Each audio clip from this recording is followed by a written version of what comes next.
how are you guys doing? So, this is going better than expected. Thank you very much. So, before we talk what's going to happen today, I just wanted to give, or think about what happened yesterday, and precisely the auction. So I've seen quite a few auctions already, but I think yesterday this vibrant room, packed, was crazy. We had, I spoke to Scott and Monty, about 1 million in sales, 50% sales through. We had, of course, a few unstoppable domains in the auction as well, so something new. So that was pretty remarkable. There's also a few names which are very close to hit reserve.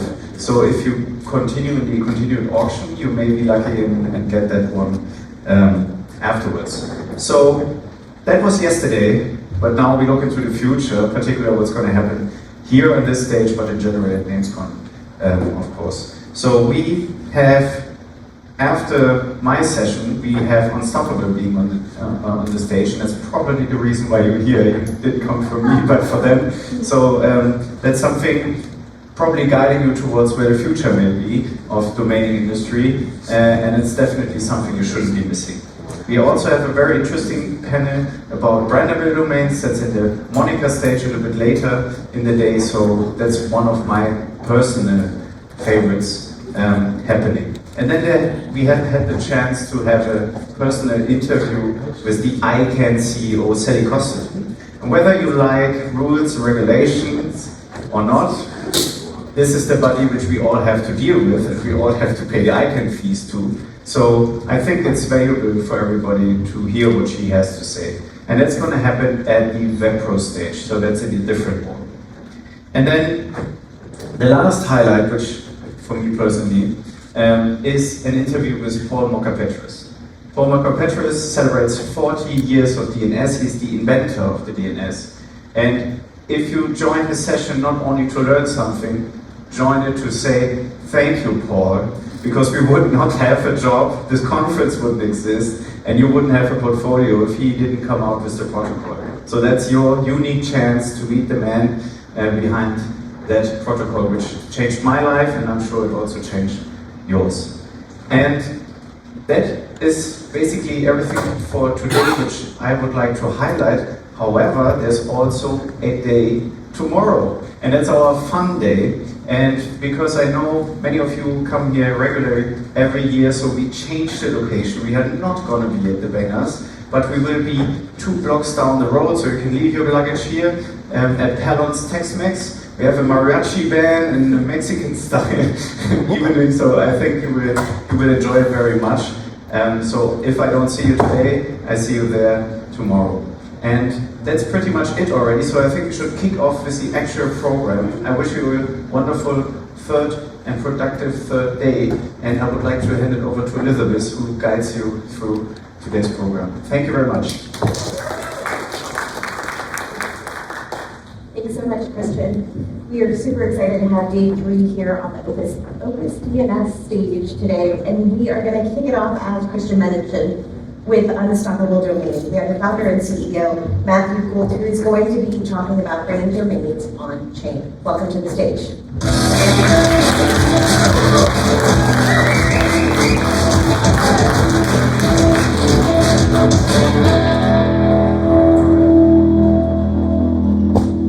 All right, happy to be here.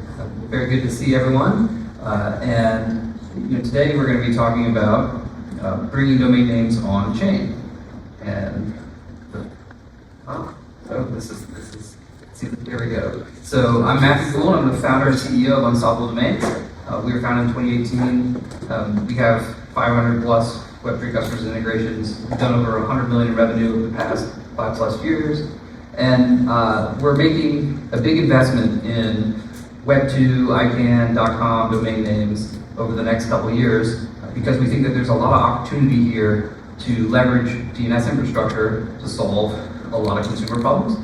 And then we also think there's a lot of opportunity for the industry to sell more domains. So as someone who sells domains myself, I know that selling domains is hard. It's not an easy business, and you're always looking for new opportunities to bring value to your end customers. I'll just highlight a couple of things that are not obvious, and as we talk through the presentation, I'll try to motivate the problem. But I think domain names that are associated with user identities, if you have an Xbox handle, maybe you're goldbond007, right?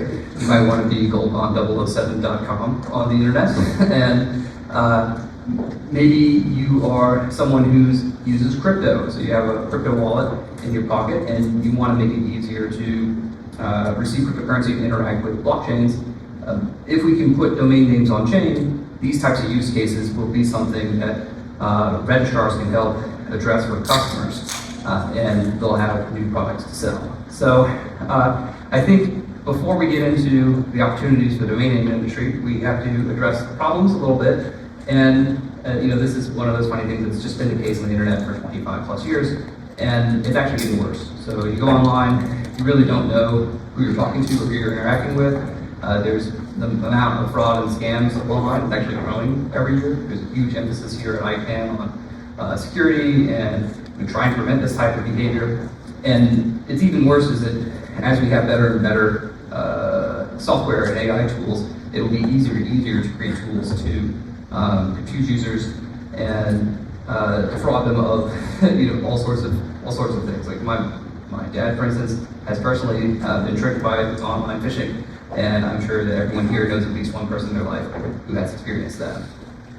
So this is one example of fraud that maybe we don't think about when we think about the domain industry, but I think maybe we should over the next 10 years, which is you have fraudulent reviews and sellers across platforms. So you can have one person and they set up shop on a place like eBay, and then when eBay kicks them off, they move somewhere else and just do the same scam again, where they create a new profile. And what they're doing is just spinning up a new identity each time and creating a new reputation for themselves, and then just scamming the person again. And the idea is, behind the scenes in DNS, we can actually kind of create persistent identities for people across the internet. In the same way that when you go to Google.com, you're getting the right website for Google. We think that we can leverage that same infrastructure so that when someone is MatthewGould.com, then you can make sure they're the same person on eBay or Amazon or all these places. So AI content generation, I kind of mentioned this earlier, but this is getting worse and worse. And if you use any of these social networks, you'll know that if you have any kind of following on there, you'll have 20 other accounts that pretend to be you on that same platform. Twitter actually did some things with the blockchain to try to address this previously. Back in 2021, they had a temporary pilot program where they allowed people to verify blockchain assets with their social media profiles. And that actually helped people know if someone was a fake account or not, because it's a lot harder to fake an on-chain asset than it is to just generate a new fake profile where maybe the name is just spelled a little bit differently that you might not notice. And ultimately, in the medium to long term, I think the only way we're going to be able to verify if something's a human versus a bot, I think blockchains are a very good solution for that. And if we can tie domain names on chain, then we give ourselves the ability to use domain names as like a human readable interface for verifying someone's humanness online. All right, so I talk about the domain name infrastructure all the time, and it's already a safe identifier for 100 million plus websites or whatever, and billions of lookups all the time. And we take that for granted, but it's actually super important. And that's the reason why people really want to have a .com domain name, because it's a way of communicating that they're legitimate. And people feel safer going to visit domain names generally for .coms, but also Google, they verify if they're on the right site. You'll see the Google Safe Lock and so forth. What I'm trying to say is that DNS architecture is already used to make sure that you're going to the right place on the internet. And I think an extension of this architecture, piggybacking on some of the tools for blockchain, means that we can use it to make sure that you're interacting with the right person, right? And not just pulling data from the right place. And then also checking their reputation across their interactions with a bunch of other people, which is kind of an emergent property, which would be quite nice. Okay, so what are we doing today? So this is an example of a profile, for me, it's on the blockchain, and all this data is pulled off the blockchain. This is my Twitter, PFP up here in left-hand profile, and if you're the penguin, if you follow me. And you can see things like my portfolio, and you can see my activity, you can see the collections that I have. If you scroll down, you can see the different communities that I belong to. All of this is on the blockchain. And what this means is, if someone else is trying to be me, it's much more difficult to fake that, right? Because you can't fake these on-chain blockchain transactions. And if you wanted to create a fake history, it would take a lot more effort. And then the more things that I do on-chain, the more difficult it is to create a fake persona. And I have this tied to a top-level address here. You could also, within DNS, tie this to things like an email tied to a top-level domain name, right? You'll see us try that later this year. But the idea of having this identity on-chain is something that we're very interested in moving forward over the next couple of years.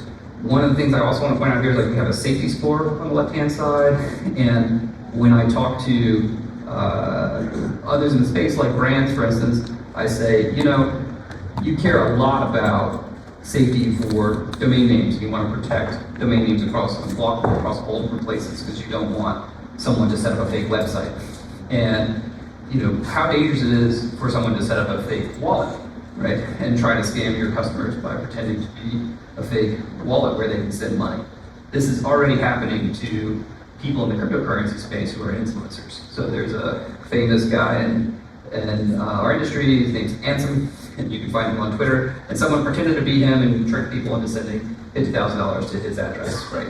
And that's the type of thing that we would like to prevent. And intuitively, if you think about it, you would, when you type an address at like google.com into a web browser, you know that it's bringing you to the right google.com. And what we want to do is make sure if you type in someone's name for potentially sending them money, that you're getting money to the right place. And there's a whole bunch of analytics that you can do on the blockchain that enable you to feel much more confident about the interaction that you're having. So when you're about to send someone money, for instance, if they're going to send money to Coca-Cola.eth, it is possible to take a look at that and say, hey, this isn't actually owned by the brand owner. This is actually someone impersonating that person. Maybe you should be careful interacting with this, right? So these are the types of things that I think could happen. All right. So why is this an opportunity? It's really just because the growth of crypto has been very fast. And at some point, you have to just say to yourself, you know what? There might be something there, right? Regardless of what your opinion is on cryptocurrency or specific companies in the space or whatever you may have seen on the news, the truth is that more and more people are downloading wallets and they're participating in moving around digital assets using those wallets on chain, and the growth rate is really spectacular, right? And when you see a growth rate like this, it's just, you should jump in pretty rapidly and try to iterate and learn as quick as you can, because this is going to change the game on how things are done. And we can't really predict the outcome. The internet back in 1995 or whatever, it would be really hard to predict Facebook and maybe someone could do it. Netflix, Amazon, I guess Jeff Bezos predicted Amazon, right? But you knew that the growth was extremely fast. The other thing that's really cool about this, from a purely tech perspective, is we're putting private-public key pairs into everybody's pocket. So for anyone who's on the tech side here, that's pretty great, because now this person has the opportunity to do digital signatures. And we're at the point now where those digital signatures are even considered legally binding, because it's it's harder to fake a public-private key pair than it is to fake a digital signature, like a signature just generally. And that gives us a lot of opportunity to build on top of. Okay, so the first use case, when you're going into any market, I think it's good to know what's first. And for Amazon, it was books, right? Because books were small and easy to send in the mail, and you can have a wide selection or whatever. And for cryptocurrency, for putting domains on chain, we think that the first use case is just simplifying all these different addresses that people use for crypto. And right here I have the name brad.crypto, but as of 2 weeks ago, that can now be brad.com, right? So you can actually, any DNS ICANN domain is now possible to be to create a representation on chain and receive cryptocurrency and other digital assets across 800 plus applications. And that number is only going to grow, and that number includes some of the larger applications like MetaMask or Coinbase, if you know anything about the space. And I think that as more people adopt this technology, it's just going to become a default standard for sending cryptocurrency, just like no one types an IP address into a browser. And so this is another example of that. Right now, it's pretty silly. The crypto industry is about 2.5 trillion or 2.7 trillion or something. And people are sending money back and forth, essentially using IP addresses. And also the other thing is, those IP addresses don't give you kind of any assurances around security, like I was talking about earlier. And whereas if we have named addresses for lookups, you can then do more advanced analytics around it, make sure that people are going to the right place. And some of this is already starting to happen on the back end. So less typos and errors, and it's also a lot simpler. So you can have one place to do a lookup across hundreds of different cryptocurrency addresses. So what are the industry opportunities for registrars and domain names? I mentioned this earlier, but there's an entire new consumer market for domains, potentially. And we're already seeing this because we've sold 4 million domain names to people in the crypto industry. These are very engaged consumers for crypto, and they want to have a name to replace all these complex cryptocurrency addresses. And what's interesting is when we're looking at the names that they're registering, it's not like business.com or business.crypto or something like that, although those are registered. It's also names that are unique to those individuals. So they may have a Twitter handle that they're known as, like Young Shamu, and they'll want to get Young Shamu, or Young Shamu 007, or Young Shamu. So what I'm trying to say is there's a new group of people who might want to buy domain names, and they're going to want to buy domain names for a new reason, consumer use case for receiving cryptocurrency. And that means that you have a lot of inventory real estate that hasn't been sold yet, that could potentially be remarketed to your consumer base in a new way with new functionality for receiving cryptocurrency addresses, and give you an opportunity to develop that market. We're working with a couple of registrars over this summer to start experimenting with this concept in their regions. And the reason why we think it's important is because it's a very large opportunity. We're talking about billion plus people having a cryptocurrency wallet in the next 3 to 5 years. We're in the couple 100 million range right now, depending on how you count it, but we really think it's going to be a billion plus in the next 5 years. And if a good portion of those people are looking to have names for their addresses, that's quite a large market.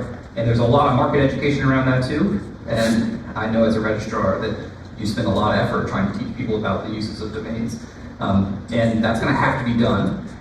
But I do think that it's a value prop that will resonate with consumers as they start to use cryptocurrency wallets. The next one is, wallet is the new website. So we have a product specifically made for the domain name industry, which is a crypto wallet. And you can sell it at checkout like you sell a website for like a Wix website or something like this. And so this is another potential revenue opportunity. And I won't get into too many details here. We actually just launched last week, like 2 weeks ago. So thank you, Anna, if you're in the audience. I can't see you. She was the engine lead on that. And we're going to be testing that out too. So we think there's also potential additional revenue opportunities for domain name companies, in addition to like just selling more inventory that hasn't existed before. Finally, this is a very crypto thing, domain finance. I'll just point out that the domain industry, you guys don't really have any large mortgage companies for digital real estate yet. But I think that plugging domain names on chain and connecting them to this, multi-trillion-dollar cryptocurrency market, there's a lot of opportunity there for something to happen over the next couple of years, and we'll be working on that. You'll probably see some stuff from us this time next year. Okay, so talked about this. This is just an example of a wallet. Something that's interesting is when you tokenize domain names, they actually end up on marketplaces. So without doing anything else, one of your customers could accidentally sell some of their domains, to some crypto person, and just by tokenizing them, because it'll show up on these marketplaces if they opt in.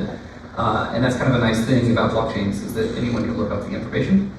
And so that's a new way to sell domains and help people who are trying to sell domains find new buyers.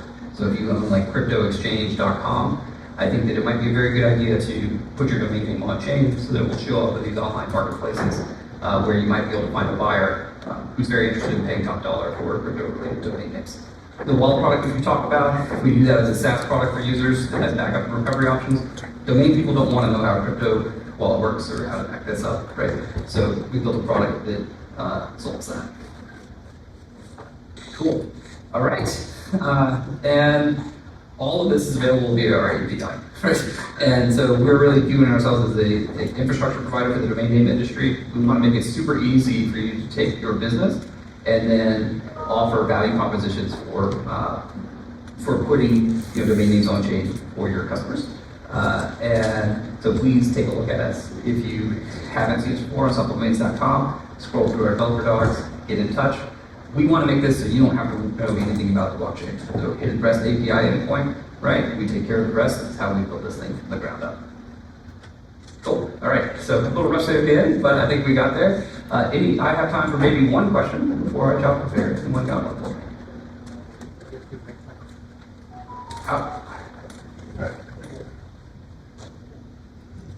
Great session, man.